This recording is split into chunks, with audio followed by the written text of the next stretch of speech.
Good morning. Who is around? Jump on. Join me for a little bit of coffee talk as we get into today's topic, which is, are you worth it? So let me know you're here and as you jump on, and I'll go ahead and get started. So today's topic, are you worth it? This is a topic that's super important to me because it's something that I feel like no matter where you are in life, this is something that is a continual struggle depending on what you're going after, right?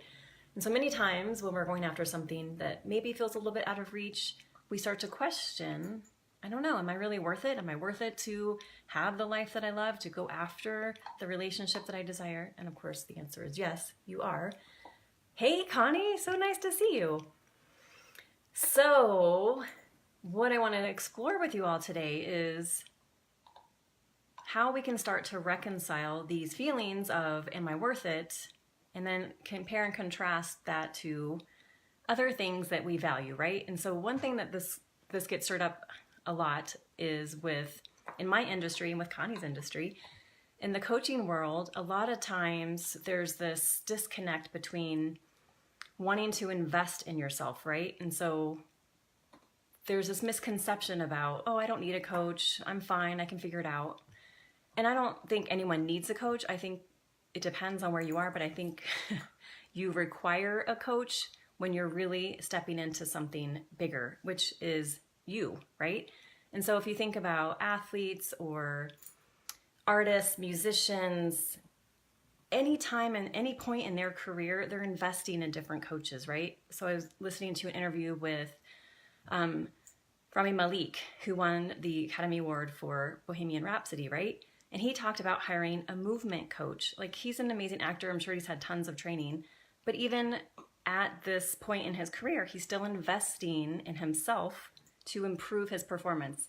And that's the same thing we do when we invest in coaches, right? Is we're investing in ourselves to continue to refine and improve our performance. So we're continually evolving to be the person we're meant to be. And it's never done, right? And the thing that I find interesting is that often we think it's maybe,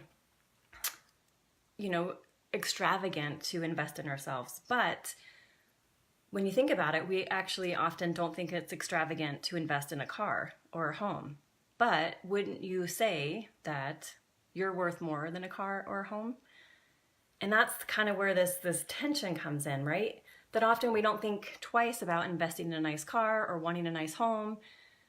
It's sort of like don't even consider, of course I want a nice car and a nice home, but wouldn't you also want that for yourself? And so what's the difference? Why do we value material things more than our own personal growth and spiritual development and evolvement as a human being? Because that's the person, as you continue to evolve, that's going to have the most impact on the world, right? When you're playing small and hiding and I'm not really worth it and I don't have the money and I'm fine, I'm learning, I read books, you're not actually giving yourself the opportunity to become that person that you desire and to see you're worth it, to see I am worth investing in, my growth is worth investing in, my personal and professional development is worth investing in. And oftentimes, of course, it's scary. Investing in anything is scary because, like I talked about yesterday, you're always rolling the dice, right? You're always taking a chance on any investment you make. And you don't have any guarantee that you're going to get a return on your investment no matter what. But the cool thing about coaching is it's you, right? So what you put into it, you get out of it. And the coach is there to guide you, to help you see what you can't see, right? And so this is why a lot of athletes and musicians and artists continue to invest in coaches, because you get to a certain level of, sort of success or a level of ability, but without someone to guide you to that next level, what got you to that level of success is not going to be the same thing that gets you to the next level of success. And often ourselves, we can't see it. So for me, one of the first coaches I invested in was just helping me figure out my next step in my career, right? I wasn't sure what to do next, and I knew I wasn't happy in my career. And so I couldn't always see myself what was possible for me. And this coach helped me see, obviously I had this desire within me, but I wasn't allowing myself to see it as possible. I didn't know if I was worth going after what I desired, right? And this coach helped me see, of course it's possible. And once I made the decision and took the actions, which she couldn't do for me, everything fell into place. And this was when I was quitting my job and moving to Mexico. And everything was just easy. Like my house got rented, my sister agreed to take care of my dog, I got a great job, but I wouldn't have had the vision to see that was possible for me without an objective guide to help me see, of course it's worth it, and of course it's scary, and of course I don't know how it's going to turn out, but I'm worth it. I'm worth investing in my own development so I can be the best person to be around with my family, with my partner, with everyone. Of course I want to be that highest version of me. And so that for me requires that I invest in me and that I value myself more than I value a car or a home or whatever it is. And the same is true for you, is to think about if you're considering investing in a coach or really getting some more guidance, and because you're at a certain level of success, but you don't really quite know what's next, and it's hard to see what's next, and it's hard to see what's possible because, again, what got you here is not going to get you there, right? Same as it's true no matter where you are in your life. Hey, Andrea, so nice to see you. Hey, Oz. So, and this is true for fitness too, right? You get to a certain level of fitness, and what got you to this amazing fitness level is not going to get you to that next level of fitness, right? And you have to continue to invest in yourself and refine your techniques. And often you don't see, like when I was running competitively on my own, I would only get to a certain level. I wouldn't have known the techniques to start to refine so that I could go faster and I could perform at a higher level. But having a coach pushed me way beyond where I would have pushed myself. And a lot of times just micro adjustments, right? Again, because having that objective observer helps you see what are the adjustments necessary to really get to that next level. Because on our own, we tend to stay in kind of, path of least resistance and think, it's okay the way it is. Life isn't that bad. But we're not here to live a life that's not that bad.